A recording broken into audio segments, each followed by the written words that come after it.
loving yourself, I didn't love myself until like a year and a half ago. And it took me a long time to get to that point. I applaud you, Brandon, too, for allowing yourself to be so vulnerable on that tape. That's why you got 5 million responses, because people respond to your heart. Well, the Queen said it, right? So Brandon Saho is a local guy saving lives through his podcast, The Mental Game.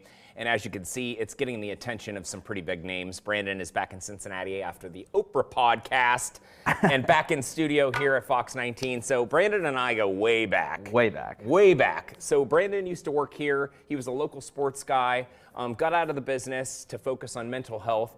And what you've done is, and I say this to you all the time, and we're friends, but you are truly saving lives.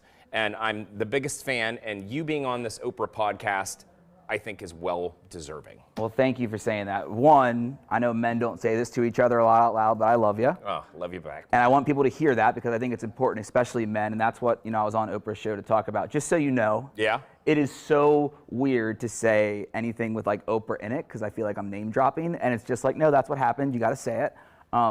It was really, really special. I can't believe that was real. That came out yesterday. My phone is still ringing from it. And to me, like you said, it's just about saving lives and getting people to talk and have conversations. You saw some of those struggles I had behind the scenes. So have a lot of people in this newsroom, whether it's Joe and Jeremy in sports, you, Jordan, Catherine, like people here have known me for 10 and 15 years and knew those things a little bit, but not all the way. And so thank you for the love and support. It's meant a lot, man. But the thing is that to address it, to be on the forefront of it, to put a face to what a lot of people kind of keep in the shadows is so important.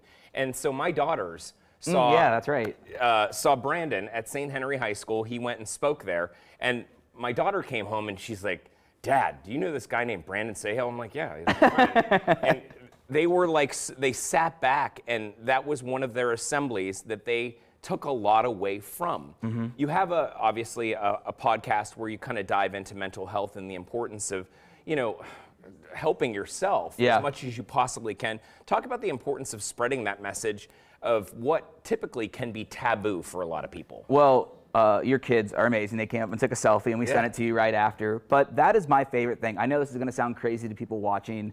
Yes, meeting Oprah is amazing. That's a huge career highlight. But my favorite thing, no matter who I meet, interview, have on the pod, is getting to go to schools, getting to go to businesses, being at UC or LaSalle or at a conference here, and sharing my story, but also hearing other people's struggles. Because every time I speak, no matter if it's at St. Henry High School or in an arena of 5,000 people, at least one, usually more people come up to me afterwards and say, "Hey, Brandon, I've never told anyone this. I'm suicidal right now and I need help." And it breaks my heart, but it also shows that, look, this safe space we're creating, it works and it can save lives. I've been really lucky. I just came in from Dallas. I'm going to Dayton tomorrow and Indianapolis this weekend. I'm in a different state almost every week. We've been to 46 states, touched almost 250,000 people this year and a half. It's my favorite thing that I do because you get to see this work really save lives and see it face to face. Well, and the thing is that obviously we're showing some video of that time in New York with Oprah right now, but you put the legwork in, dude. Whew.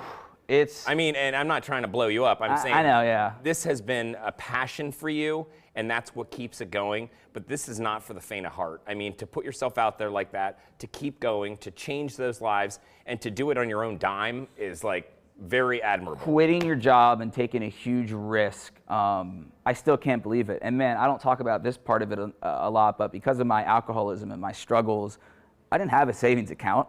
So I moved into my mom's basement. Shout out Debbie. Love Debbie. She's the best. That's where I get all my personality and loudness from. I love you, Mom. But I had to move into her basement, and I was driving Uber here, and like people would recognize me when I picked them up, and they'd be like, "Well, what are you doing?" I'm like, "Oh, I don't drink anymore. I'm just trying to meet people. I'm like, no, I needed this money, but it was so strange to me, or to them, to like see me sitting down with someone like Terry Crews and then picking them up from the banks on a night out. But I think something that's really important for people, and I've done it every time I can in my life, you have to feel feelings. And so last night when I got to announce that Oprah episode, I sat at my hotel and I posted it, and I don't know what happened, but I just immediately felt like tears and FaceTime my mom, and was just like, all of it was worth it. Like all those nights on the Roebling, all those nights struggling with this stuff, the things that you know about that a lot of people see on social media that I do put my heart out there. I wear it on my sleeve, and I do that because that's just me. And anyone out there that's struggling and that wants to find that help, like the sooner that you start opening up and unbottle that stuff, the sooner that you can be happy and be yourself again. You got to open up.